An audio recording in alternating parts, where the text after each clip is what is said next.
Welcome to another edition of vlogs from Pakistan.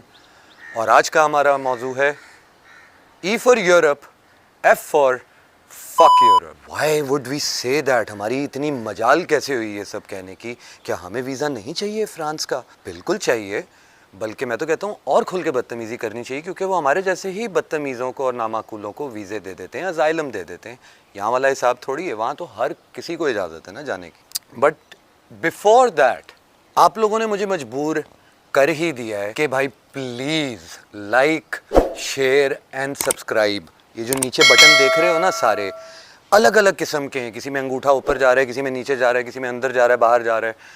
Subscribe का button है, comment का डब्बा, इनमें लगे रहो, कुछ ना कुछ करो इन बटन्स के साथ, तो तब जाके मेरी जेब में कुछ पैसा आएगा।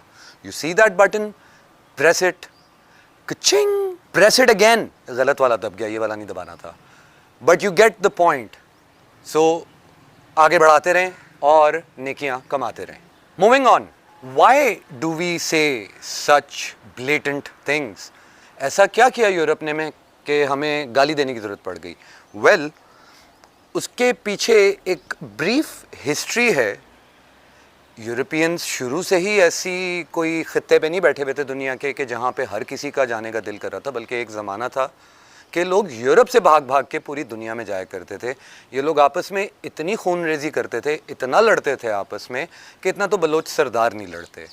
खैर, एक पॉइंट ऐसा आया फिर कोई तकरीबन 400-500 साल पहले, कि जब यूरोपियंस ने डिसाइड किया कि यार हमने काफ़ी अत मचा दी है इधर, अब हम अपने इलाकों से बाहर निकलते हैं और बाकी पूरी दुनिया को अजाब डालते हैं। And then started the grand European colonisation project, जो कि सदियों तक चला। क्या फ्रांस, क्या बेल्जियम, क्या इंग्लैंड, हत्ता के पुर्तगाल और तुर्की जैसे बेचारे यूरोप के नालायक मुल्क भी अपनी अपनी एम्पायर्स बनाने दुनिया में निकल पड़े और बना भी ली। और हर एम्पायर का एक फ्लेवर था। किसी को हाथ काटने का शौक था, किसी को गले काटने का शौक था, तो किसी को सीधा सोना चुराने का, या किसी को तेल चुराने का। खैर, इन सब बातों के बाद, बहुत टाइम के बाद, जब उन्होंने वो तमाम वसाइल जोड़ लिए और उनका वापस यूरोप जाने का वक्त आया, तो जाहिर सी बात है वो जिन जिन खित्तों में, namely Asia, Africa and the Americas, जहाँ जहाँ उन्होंने ये अजाब डाले थे, वहाँ के लोगों ने कहा हम आपके साथ आना चाहते हैं। लेकिन नहीं, ये इतना आसान सफ़र नहीं है, क्योंकि यहाँ से शुरू होती है मॉडर्न डे इमिग्रेशन की कहानी। और इस कहानी के पेश नज़र बहुत सारे ऐसे वाक़यात हैं जिससे हमें आज पता लगता है कि sure, Europe is very peaceful, it's very inclusive, it's progressive, but at a cost. वो कॉस्ट क्या है?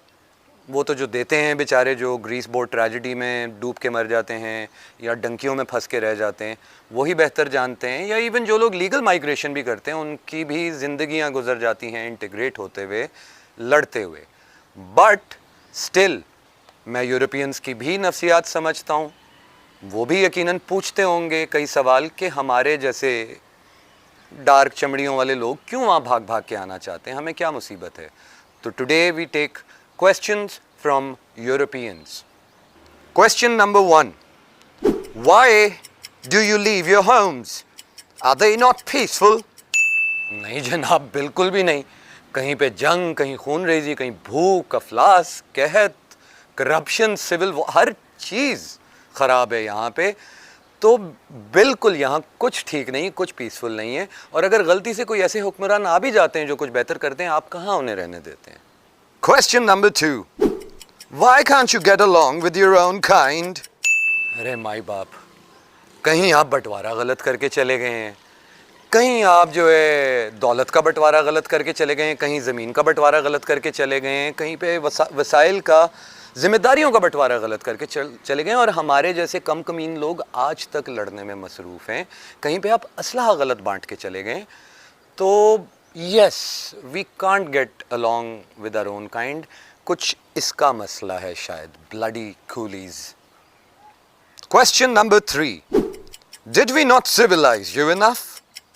माफ़ी माई बाप, मसला ये है कि हम आज़ादी से पहले भी जिम खाना और जो सोशल क्लब्स हैं बड़े बड़े, उनको बाहर से ही देखते थे, आज भी बाहर से ही देख रहे हैं, तो कहाँ से तहजीब सीखेंगे? Question 4. Why you become such, how you say, savages? क्योंकि जब आप लोग हमारे यहाँ से गए हैं तो सिर्फ नेज़े भाले हीरे जवाहरात नहीं लेके गए, आप उसके साथ हमारी कौमों की इज़्ज़त नफ्स, हमारी सकाफ़त, हमारी तहज़ीब, हमारी ज़ुबानें, हमारी कहानियाँ तक लपेट के ले गए। तो that's why we are such savages. Why do you take religion so seriously? क्योंकि हमारे पास बचा ही यही है जिसको हम सीरियस लें। और है क्या, हमारे पास भी आपकी तरह को महल और बैंक्स वगैरह होते तो हम सीरियस लेते हैं उन चीज़ों को। है ही दीन ईमान, तो इसी को बेचारे बचाते रहते हैं ना। और आपको कौन सा हम कुछ कहते हैं, अपनी चीज़ें तो तोड़ते हैं गुस्से में आगे। ऐसा कौन सा मसला है? Question number 6. You want a woman? No? Not all the time we want your women. Sometimes we want your men too. Rrr. Question number 7. Why are you so poor and bad with your money? देखो, एक तो हमारे पास पैसा है कोई नहीं, और अगर है भी तो वो हमारे कंट्रोल में नहीं, वो तो आप ही के कंट्रोल में। और अगर आ भी जाएगा तो आप फिर यहीं पे आ जाएंगे और हमारी मारना शुरू हो जाएंगे। हमने तो पिछली दफ़ा, क्योंकि एक ज़माने में इस खत्ते में दुनिया का सारा जीडीपी हुआ करता था, और 200 साल आप लोगों ने हमें वो सबक सिखाया कि अब कुछ % रह गया हुआ है, तो हम इसी डर से अब पैसे रखते ही नहीं अपने पास कि फिर से गोरे आ जाएंगे हम पे कब्जा करने। ये वजह है। Last question, why don't you say fuck off to China, Arabia और अमेरिका? वेल, मुसलमान जो है वो कभी बदला नहीं भूलता। इन जगहों का जहाँ आप हमें जाने का कह रहे हैं, उन्होंने हमारा कुछ नहीं इतना बिगाड़ा, या एटलीस्ट बहुत ज़्यादा नहीं बिगाड़ा जितना आप यूरोपियंस ने बिगाड़ा है पूरी दुनिया का। तो हम आप ही के पास आएंगे, आप ही की बीवियों को मुसलमान करेंगे, और सॉरी, बीवियों को तो नहीं, आप लोगों की औरतों को, और आप लोगों से ही सोशल सिक्योरिटी लेके रहेंगे, क्योंकि हमने भी ठान ली है। और वैसे भी जिन जगहों का आप नाम ले रहे हैं, वहाँ की इमिग्रेशन पॉलिसी यूरोप से तो बहुत गई गुजरी है, कोई चांस ही नहीं है कि वहाँ बंदा इमिग्रेशन कर सके। तो और हुआ पाकिस्तान, बॉन्जोर यूरोप। कॉन्टेक्स्ट ये है कि अगर आपका फ्रांस और स्वीडन का नाम सुन के जिस्म में बिजलियाँ दौड़ती हैं और कीड़ियाँ चढ़ जाती हैं, तो मुबारक हो, आप मुसलमान हो। लेकिन अगर ग्रीस, साइप्रस और इटली सुन के आपके जहन में आता है डंकी, तो आई एम सॉरी, आप शायद पाकिस्तानी मुसलमान हैं और मैं आपके साथ सिंपथाइज करता हूँ।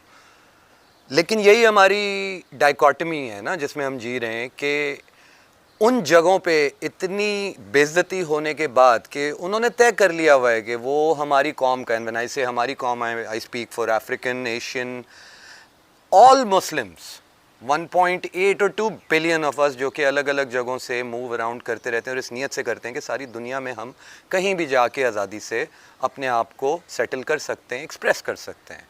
और यूरोप तो इन वैल्यूज़ पे फाउंड हुआ है, लेकिन जब हम वहाँ जाते हैं तो हमें बताया जाता है कि वहाँ पे हमारा दिल, ईमान, कमर, हमारा रिजॉल्व, हमारी हिम्मत, हर चीज़ वो तोड़ने के दर पे हैं, और हमारे ही सीने और सर, हमारे ही बच्चियों के सीने और सर नंगे करने पे तुले हुए हैं। तो ये बहुत बड़ी कीमत है, यकीनन खुशहाली के लिए पे करना नहीं चाहिए किसी को भी। हर किसी को ये मौका होना चाहिए कि वो अपने वतन में भी सुख पाए, और अगर बाहर जाए तो वहाँ भी पाए।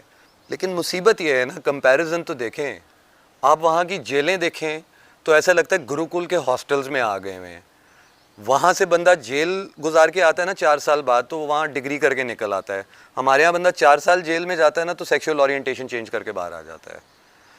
आप वहाँ की सोशल सिक्योरिटी का आलम देखें कि वहाँ अगर इंसान एहतजाज करे और उसको पुलिस से मार पड़े तो अस्पताल वाले उसे मरहम पट्टी करके टैक्सी भी बाज़ औक़ात करा के दे देते हैं।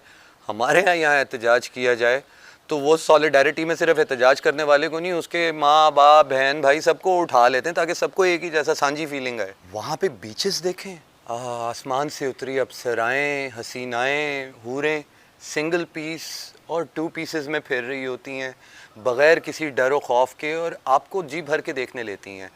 यहाँ पे आप किसी औरत को कराची के समंदर में नहाते हुए देख लें तो आपको लगेगा उस 3 फुट के पानी में 12 लोग उसे नीचे खींच के डुबोने की कोशिश कर रहे हैं। वो इस तरह करके तैर रही मर रही होती है, और आपका पानी से वैसे ही दूर भागने का दिल करता है।